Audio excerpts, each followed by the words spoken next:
where the trouble comes in is if I think that, to me, it really is an empirical question, not a logical question. I think that if I try to be honest, and I try to forget about what the universe is actually like, what I know to be true in the universe, and if I try to ask myself, what would I expect the universe to be like under theism and under naturalism, there's such an enormously large disconnect between what I would expect the universe to be like under theism and what the universe is actually like, that I don't think that's a bridgeable gap.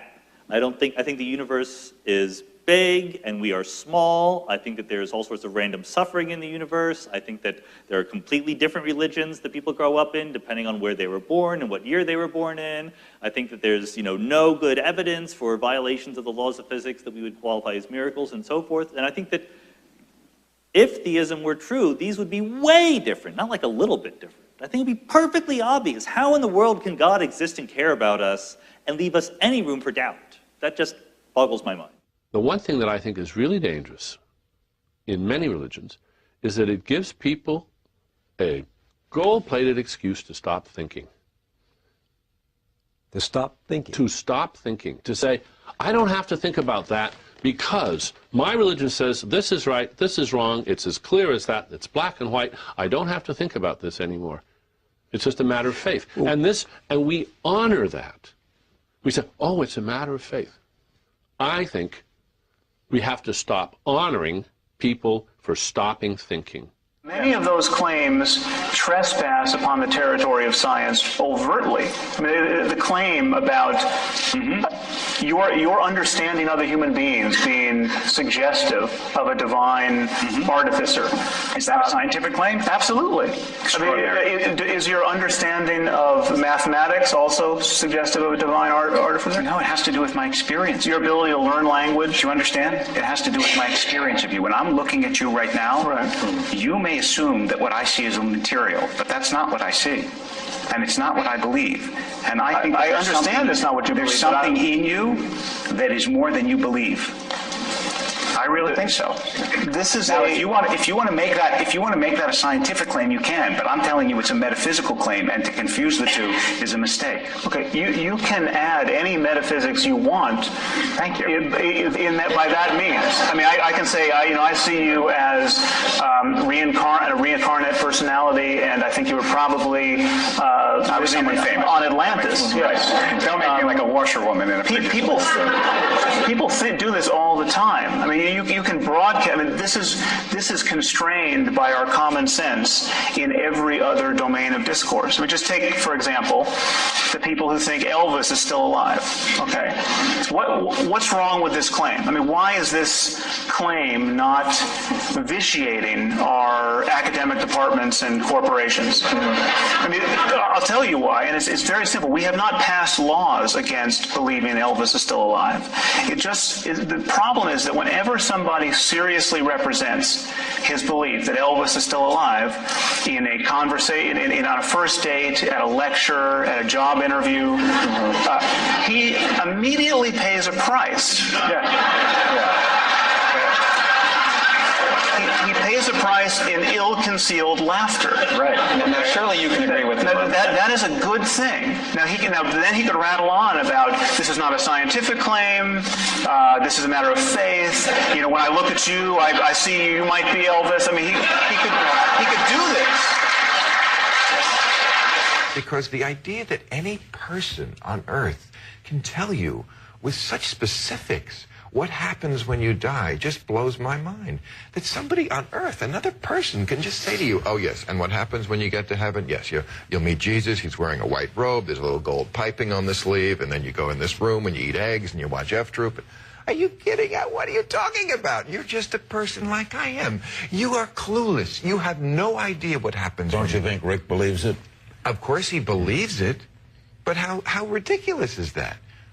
Like if I went to the Himalayas to find the holiest of holy men in the world who had all the answers, the guru, when I got to the top of the mountain, I said, please, master, can you help me with the ultimate meaning of life? He'd say, yeah, there's a guy, Rick, in Long Beach, Rick Warren. Go ask him. He knows exactly what happens when you die. And, that is my ultimate message. Unless a God told you personally what happens when you die. It all came from another person with no more mental powers than you have, and you don't know. So just man up and say, I don't know. But they believe. And belief is a tough thing to counter. Yes, and I understand why it's a luxury for some people who don't need it, and why a lot of people are less fortunate and they do need it. So we're not trying to point fingers in this movie. I think we do it. We're laughing all the way through it.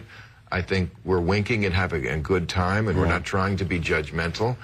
But at some point, you know, mankind is going to have to shed this skin if he's going to move forward. I do have a serious intellectual problem with it. And on another level, it just ticks me off. It's just the ultimate hustle. It's just pay no attention to the man behind the curtain. You know, why can't they, I asked Jesus in this at Holy Land, why can't God just defeat the devil and get rid of evil? You know, and it's the same reason a comic book character can't get rid of his nemesis. Then there's no story. If God gets rid of the devil, and he could, he's all powerful, well, then there's no fear, there's no reason to come to church, there's no reason to pass the plate, we're all out of a job. You know, it's got to go on. Well, I think that it's to a large extent a matter of coming out of the closet. I think that I really don't know the fraction of scientists who were atheists years ago versus the fraction now. That's an empirical question. I don't have the data. But certainly they're more willing to speak out. I think a lot of it is because they think that religion has overreached, right? With creationism, with attempts to get religious teaching affecting science education, scientists begin to fight back. And a lot of scientists, in thinking about it, really do come to the conclusion that it's not just that the most obvious fallacies of the geocentric model or creationism are wrong, but being a good scientist and being intellectually honest about the scientific method leads you to a naturalist view of the world, one in which God plays no role. And if we take God plays no role, or God does not exist? That's the same thing to a scientist. If there's no purpose, if there's no point, no explanatory power to this concept, it doesn't exist. It just doesn't do anything. Well, you know, I was raised Catholic, Larry, and... Catholic and Jewish, right? Well, I wasn't raised Jewish. My mother is Jewish, but I never even knew I was half Jewish till I was a teenager. I was just so frightened about the Catholics and everything that was going on there in the church. And I was never, you know, molested or anything, and I'm a little insulted. I guess they never found me attractive, and that's really their loss, because... You were special, Bill. I was very special. You know, I'm shocked that people are finding out that priests are no altar boys. You know, it's the institution that really needs fixing, and of course you really can't fix an institution when it is religion, because when you say religion, immediately you can get away with anything. I mean, look what the Muslims did with women around the world. If you did that to anybody else, if it wasn't under the guise of religion, you could never get away with stuff like that. So, you see no good in religion? Not very much, no. I don't. I mean, as long as there are people who think that this is the only way, you're going to have wars and killing and death.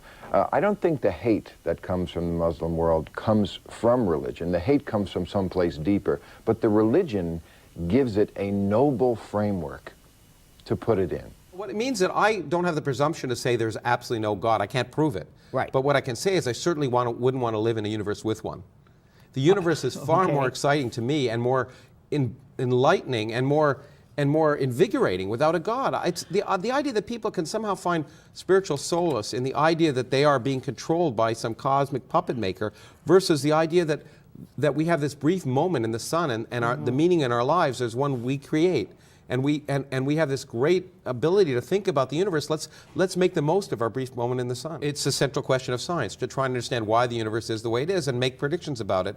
And to me, the fact that we've come so close to understanding the entire universe and its origins is just remarkable. I can't imagine why people wouldn't want to celebrate that and why they'd want to be afraid of that knowledge. Some people would rather that their children not know how the universe works. A lot of people, actually. For fear that it will affect their faith, then no. And what a disservice to children. And in fact, in that sense, I would have to say, agree with Richard Dawkins, that in that sense, much of religion is child abuse. Do you get... I think that using the word God or the attitude of faith toward that which you don't know is a cop-out. It's a way of slapping a label onto something rather than trying to understand it. Or, since we may not understand everything, just say there's some things we don't understand. To invent stories that sound as if they were true or could be true, to pretend that they're true just so that we can have a story, I think is unsatisfying, and it could even be immoral because it could lead you to mistaken policies, to getting in the way of your best understanding of how the world works, to doing things that lead to more harm than good. I mean, the concrete example would be treating cancer with some cockamamie herbal or homeopathic formula instead of the best medicine that we have, or justifying invasions and murders and sacrifices on the grounds of appeasing some god or carrying out some divine mandate. I think there's nothing but mischief that can come from inventing stories for that which we don't understand. There's nothing wrong with saying there's some things we don't understand. If you look at people who are religious today, who are not in conflict with science, they have viewed their religious text as a spiritual, something that gives them spiritual support, not as a science textbook. The conflict in society is when you have those who are still religious, who want to use their religious text as their access point to understanding the natural world. And persistent efforts of the past to make that happen have just simply failed. The Bible does not work as a science textbook. In fact, Galileo knew this, and he himself was a religious man. He's famously quoted as saying, "The Bible tells you how to go to heaven, not how the heavens go." It's a beautiful picture from the Hubble Space Telescope of a distant galaxy, far, far away and long, long ago. And there's a whole galaxy, it's about 1 billion light years away. We're looking at it as it looked 1 billion years ago. So many of those stars no longer exist. And here's an object that's just as bright as the whole center of the galaxy. You'd think it's a star that's near in our galaxy that just got caught in the picture frame. It's not. It's a star on the edge of that galaxy that has exploded. And exploding stars shine with a brightness of 10 billion stars. They're the brightest fireworks in the universe, supernovae. And they're remarkable, and I keep having asides, maybe I'll get to my point eventually, but this is something that I wrote a whole book about, and someone asked me yesterday why I wrote that book. Because it is the most poetic thing I know about the universe. Richard wrote a great book called, what's it called? Our Ancestors? What's it called? Ancestor's Tale, yes. I wanted to make sure I got that right. And I wrote a book that was a different Ancestor's Tale. It was called Adam. But the amazing thing is that every atom in your body came from a star that exploded. And the atoms in your left hand probably came from a different star than your right hand. It really is the most poetic thing I know about physics. You are all stardust. You couldn't be here if stars hadn't exploded, because the elements, the carbon, nitrogen, oxygen, iron, all the things that matter for evolution weren't created at the beginning of time.